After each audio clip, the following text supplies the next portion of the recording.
Vamos a hablar de Espartaco, de quien hemos hablado hace un tiempo más o menos largo, pero tenemos aquí algunos datos interesantes que nos han sido aportados por profesores italianos que conocen las regiones por las que ha andado Espartaco. Allá en Tracia, que viene a ser Bulgaria, ¿no? Nació en el año 73 antes de Cristo un bebé que devino luego en señor muy fuerte. Tal vez era hijo de pastores, es posible que se haya enrolado en el ejército y que después haya desertado. Los comienzos de este muchacho son oscuros y es posible que se haya convertido en bandido también. Pero allí es cuando empezamos a tener noticias de él. Es un bandido muy fuerte. Un día lo captura la policía y lo venden como esclavo. Digamos que había un señor llamado Cneus Lentulus Batiatus, que era lanista. Cneus Lentulus Batiatus. ¿Qué quiere decir lanista? Bueno, no un vendedor de lana, sino era un tipo que tenía una escuela de gladiadores en Capua. El lanista era el entrenador de gladiadores. Tomaba muchachos fuertes, los entrenaba y después los presentaba en el circo, como todos ustedes saben, en ese espectáculo del cual tanto gustaban los romanos. Y este Cneus Lentulus Batiatus, compró a este esclavo y se lo llevó. Y este muchacho fuerte, este esclavo, este ex bandido, se llamaba Espartaco. ¿Cómo nació la costumbre en Roma de los torneos, de las peleas de gladiadores? Quizá lo hemos contado alguna vez. Parece que antiguamente cuando tomaban prisioneros en alguna batalla, los sacrificaban redondamente ante la tumba de los soldados más valientes. Después surgió la costumbre de hacerlos combatir entre sí, lo cual era un poco más piadoso si bien se mira, ¿no? Aunque seguía siendo espantoso. Los hacían combatir a muerte, desde luego, ante esas mismas tumbas. Y como vieron que los espectadores se complacían muchísimo ante aquellos combates, empezaron a hacerlos en otros foros. Hay que decir, como ya hemos sugerido, pero no dicho, que era obligatoria la muerte de uno de los combatientes en estos combates.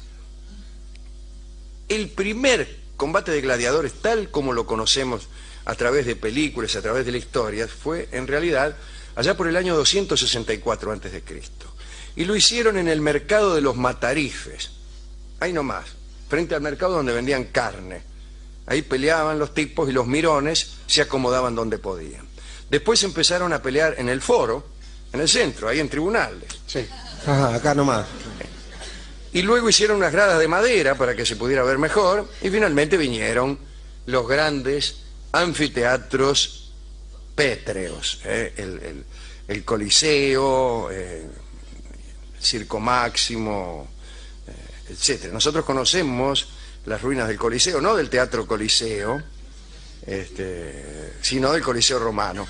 Y no conocemos las ruinas de otro establecimiento mucho mayor que ya ni la ruina queda, ¿no? El Circo Máximo, que según cuenta, tenían capacidad para 200.000 espectadores. Al Circo Máximo se lo fueron afanando porque era de mármol.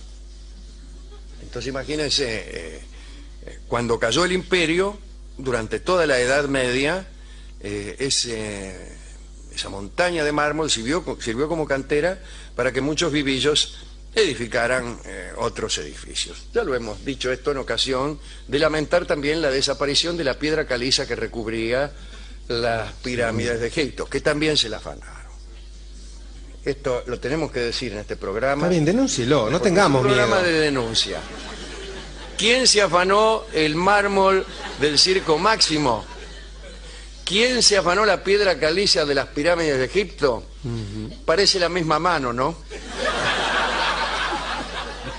Me llama poderosamente la atención. Claro, realmente, ¿no? Pero claro, aquí todo se calla. Todo se calla.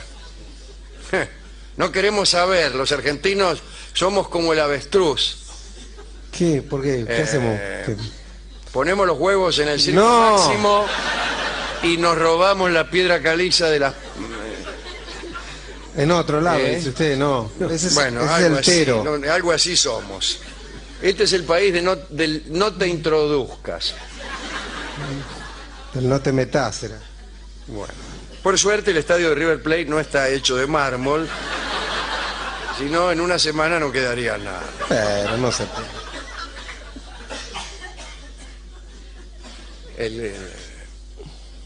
Estos lugares tenían, particularmente lo tenía el Coliseo, la posibilidad de convertir la pista en una laguna, y allí ocurrían batallas navales. Y si llenaban, Sí, sí. llenaban el centro, en el Circo Máximo también. Creo que más en el Circo Máximo, que era más grande. Llenaban de agua, tenía la posibilidad de ser como un gran piletón bastante profundo. Imagínense un piletón, en el caso del Circo Máximo, de unos 200, 300 metros, que tenía forma de hipódromo el Circo Máximo, no de cancha de fútbol, como ahora se nos antoja que todos los estadios deben ser. Bien. Y allí hacían batallas navales. Había dos bandos, o más quizá, por ahí cada barco con su tripulación peleaba con un solo interés, y ahí se agarraban entre todos y algunos morían y otros prevalecían. No decían H4 hundido. Sí, probablemente. Eso los hinchas decían. La gente decía A4, agua, gritaba. Lo que por suerte no habían inventado la pólvora, sino las batallas navales serían a cañonazos, con gravísimo peligro para los espectadores. Bueno. Bien, en el comienzo todo se reducía a enfrentar a esclavos o prisioneros de guerra, y finalmente se pensó en preparar esclavos o prisioneros, seleccionarlos, adiestrarlos y convertirlos en gladiadores perfectos. Y así es como nacieron las escuelas, como esta que tenía en Capua nuestro amigo Kneus. Se parecían estas escuelas a un cuartel, a un colegio de atletas y también a una cárcel, porque no te podías ir. Se vivía bien, sin embargo, allí, ¿no? En el siguiente sentido: se dormía y se morfaba hasta el hartazgo. Cada tanto venían prostitutas, quiero decir, no a combatir. O sí, no lo sé. No sé. Bueno, al lado de la miseria que había fuera de esas escuelas, era casi una buena vida. Pero esta buena vida terminaba, y terminaba pronto, porque 2 o 3 veces por semana tenían que ir al anfiteatro y combatir, y bueno, tarde o temprano te mataban. Alguien calculó que el promedio, mejor dicho, el cálculo es este: nadie sobrevivía más de 3 años. Era el tiempo máximo que podía durar un gladiador, 3 años. 3 años de victorias, o acaso de derrotas donde salvaras el pellejo milagrosamente. Y después de eso, bueno, estoy hablando de un cálculo de promedio, no es que obligatoriamente te manden. No me mire así, Rolón. No, discúlpeme, bueno, Pero, estaba escuchando. o sea, el promedio era inferior a 3 años. 3 años era una duración exagerada. Había 4 clases de gladiadores, digo para aquellos que no hayan comprado el gráfico.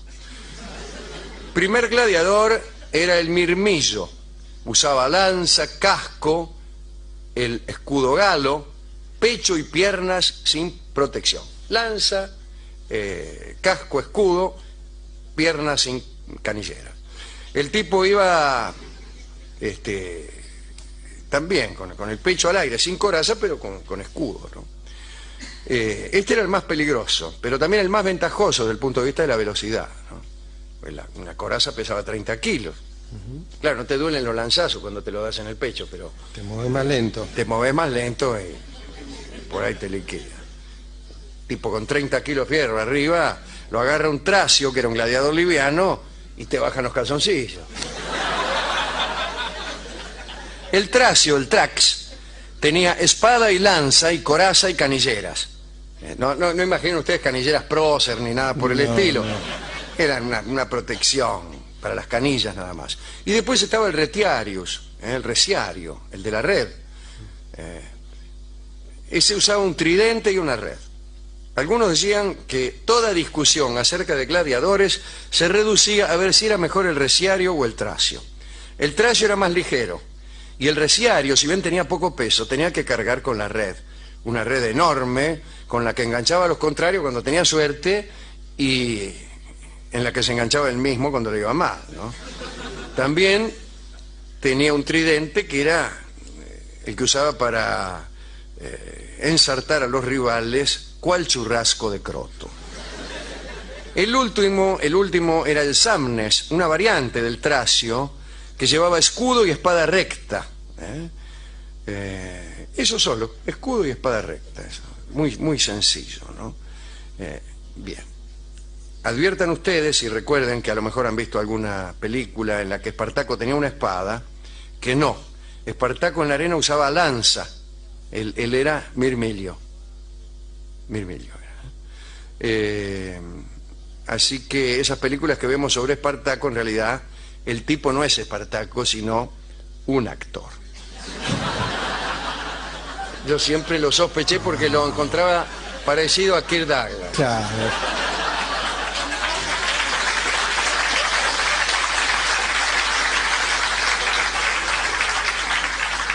De Charles Lawton no hablemos, porque ya sabemos que Charles Lawton sí era el rey de Inglaterra. Enrique VIII. Y Herodes. Bueno, Espartaco comienza a luchar en la arena, era muy fuerte, tiene muchas victorias, la gente lo aplaude, supongo yo, ¿no? ¿Qué sé yo? Espartaco. Un día llega a la escuela de gladiadores una prostituta, y es de Tracia, del país natal de Espartaco. Habla con Espartaco, se enamoran un poco, sueñan un poco, y quizá allí empieza Espartaco a soñar con la libertad. No está mal empezar a soñar al mismo tiempo con el amor y con la libertad. Y empieza a hablar con sus compañeros acerca de estos asuntos, les propone huir, abandonar Italia, encontrar un país libre, donde trabajar la tierra, les habla de la plusvalía. No, esto no. No, eso viene después. No. Quizá no le hablaba de la plusvalía. Pero bueno, sí. Tampoco. Bueno, y el lanista, Gnaeus Lentulus Batiatus, empezó a sospechar. Dice, este para mí que anda tramando algo. Y esconde el lanista las armas. Si voy a esconder las armas, no sea cosa que estos me afanen las lanzas, las espadas y los tridentes y hagan algo. En el total de 200 gladiadores que había en la escuela de Capua, Espartaco consiguió a 70 que estaban dispuestos a seguirlo.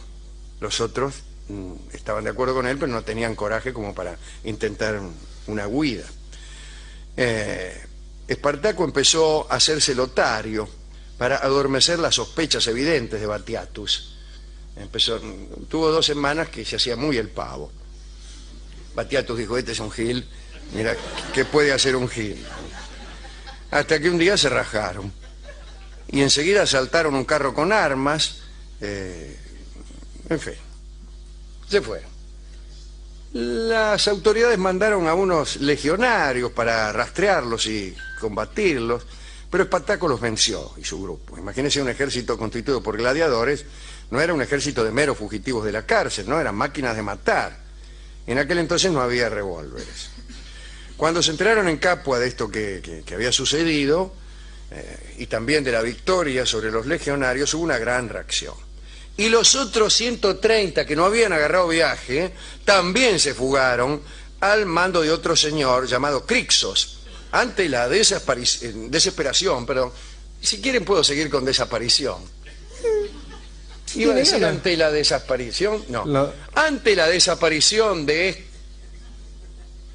estos gladiadores, sí, el lanista se desesperó, pensando, no me queda ni uno. Imagínense armar festivales de combate sin ni un solo gladiador. Lacrimógeno. Bien. Aparece un propretor, discúlpeme la aliteración, que juntó 3.000 soldados. Propretor viene a ser el vicepretor, que viene atrás del pretor, así como el prosecretario. Juntó 3.000 soldados y Espartaco, claro, huyó ante esos 3.000 soldados, calcule 70 contra 3.000, y se refugió en el cráter del Vesubio. Mirá qué lugar para esconder. Qué lindo lugar, ¿eh? En el cráter del Vesubio. Con estos 3.000 legionarios lo persiguió un señor Glaber, que parece un alemán pero no lo era. Y ahí quedan acorralados en el cráter del Vesubio. Un día que los 3.000 legionarios romanos estaban apolillando, los gladiadores tomaron los sarmientos de una cierta vid que crece justamente en el interior del cráter del Vesubio, trenzaron unas cuerdas, treparon por el lado menos aparente y le cayeron de sorpresa a los soldados y los mataron a todos. Y huyeron luego llevándose reservas de carne, vino y trigo, y ya se empezó a hablar de una hazaña. Muchos esclavos que trabajaban en las fincas cercanas empezaron a huir para sumarse al grupo. Crixos, el jefe de los que se escaparon en segundo término, se reunió con Espartaco. Espartaco impuso una disciplina implacable. El Senado en Roma se asustó. Sin embargo, no querían poner frente al esclavo un jefe demasiado importante. En la interna de Roma siempre pensaron dos veces antes de darle un ejército importante a alguno. Porque si vos le dabas 50.000 tipos a uno para aplastar a Espartaco, por ahí a la vuelta te aplastaba a vos. Claro. Ese era el asunto, ¿no? Bueno, entonces empezaron a mandarle ejércitos más bien pequeños. Espartaco no los enfrentaba directamente, pero se retiraba, va hacia el norte, hace frío, lo persiguen legiones, las vence, una por una. Toma muchísimos prisioneros y un día, en el ápice de la gloria de los gladiadores esclavos, en el Valle de los Abruzos, hace lo siguiente: construye un circo de madera y hace combatir allí a los prisioneros que había tomado, que son ciudadanos romanos, legionarios, ¿no? Los hace combatir en ese circo que él ha construido y el público está compuesto por gladiadores. Increíble, ¿no? Increíble. Bueno, siguen las victorias de Espartaco, pero empiezan algunos problemas. Son demasiados. Con todos los que se le han unido, ya son como 120.000, y hay problemas de abastecimiento. Hay hambre. Y entonces desde el norte vuelve hacia el sur, y hay terror en toda Italia. Un rico traficante de esclavos llamado Craso, el más rico de Italia, paga él mismo de su bolsillo 10 legiones para ver si lo pueden derrotar. Espartaco sigue la marcha hacia el sur y llega hasta Reggio, frente al estrecho de Messina, que es el que separa a Italia de Sicilia, y hace, para huir finalmente, un acuerdo con los piratas. Les dice: vénganme a rescatar con sus barcos, yo saldré de Italia y me haré fuerte tal vez en África, en alguna isla o qué sé yo, seremos felices en algún lugar. Se concentran ahí los gladiadores de Espartaco, pero los piratas no vienen. Mirá si serán. Y entonces Craso, con un gigantesco ejército, cerca a Espartaco. Incluso Espartaco consigue cruzar aquel cerco. Craso casi se muere de miedo, ¿no? Pero finalmente el triunfo le corresponde a Craso y sus romanos. El Senado le vota una ovación a Craso. La ovación era un premio superior. La batalla final fue muy cruenta y muy confusa, tan confusa que el cadáver de Espartaco no apareció jamás. Pompeyo fue el que terminó con las últimas bandas de gladiadores y de esclavos fugitivos. Craso hizo 6.000 prisioneros y en el camino entre Capua y Roma se levantaron 6.000 cruces, en cada uno de los cuales había crucificado un esclavo. Los esclavos siguieron a partir de ese momento sufriendo, pero también soñando. Un escritor casi contemporáneo de nosotros, Howard Fast, que contó esta historia, tuvo la ocurrencia de poner en boca de Espartaco en una de sus retiradas la siguiente frase: volveré y seré millones. Esta frase la escuchamos después nosotros, dignificada en otras bocas, pero curiosidad que alguna vez he compartido con los oyentes de estos programas, la primera vez que esa frase apareció en algún lugar es en este libro, en Espartaco, de Howard Fast. Volveré y seré millones. ¿A quién quiere dedicar esta pequeña recordación de Espartaco? Bueno, en primer lugar a él, Alejandro, este hombre que pudo soñar con la libertad, si bien mostró en un momento un aspecto un poco patológico, ¿no es cierto? Digo, que se parece tanto a ciertos síntomas neuróticos que consisten en hacer de un modo activo a otro lo que uno sufrió de un modo pasivo, y esto es lo que hizo él cuando hizo pelear entre sí a sus propios esclavos, ¿no es cierto? Claro. Digamos, este es el aspecto que menos me gusta de él, el más enfermo si se quiere, pero bueno, un hombre que había sufrido mucho, y le dedico esto a la prostituta Tracia, porque fíjese qué interesante, cómo el amor pudo hacer de un esclavo un hombre libre, y cómo el resentimiento pudo hacer de un hombre libre un dictador. Gracias, Rolón. Y ya que hay amor y hay tristeza y hay frustración, podríamos, como homenaje, derramar una lágrima por aquellos sueños no cumplidos de libertad y por todos los sueños no cumplidos de libertad. De modo que el tango que escucharemos hoy se llama Una lágrima y será interpretado por nuestra amiga Ruth Ataguile.